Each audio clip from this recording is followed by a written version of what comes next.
Google पे वापरत असाल तर ही बातमी तुमच्यासाठी फार महत्त्वाची आहे, कारण गुगल पे वापरणाऱ्यांना मोठा झटका बसणार आहे. कारण आता डेबिट क्रेडिट कार्डवरून बिल पेमेंट केल्यास शुल्क भरावं लागणार आहे.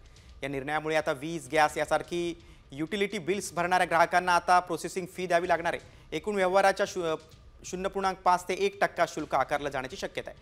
मात्र QR कोड स्कॅन करून थेट बँक खात्याचे पैसे ट्रान्सफर करण्यावर कोणतेही मात्र शुल्क आकारलं जाणार नाही. बघा, डेबिट क्रेडिट कार्डवरून बिल पेमेंट केल्यास शुल्क लागेल. GST सह 0.5 ते 1% शुल्क आकारलं जाणार आहे. मोबाईल रिचार्ज पासून सर्व बिल पेमेंट मागणार. वीज, गॅस, पाणी बिलासाठी प्रोसेसिंग फी द्यावी लागणार. QR कोडवरून थेट बँक खात्यात पैसे पाठवल्यास मात्र शुल्क नसणार आहे. बघा, गुगल पे वापरणाऱ्यांना आता मोठा झटका आहे. क्रेडिट डेबिट कार्ड पेमेंटवर आता शुल्क आकारणार आहे. तब्बल 1% पर्यंत शुल्क असणार आहे.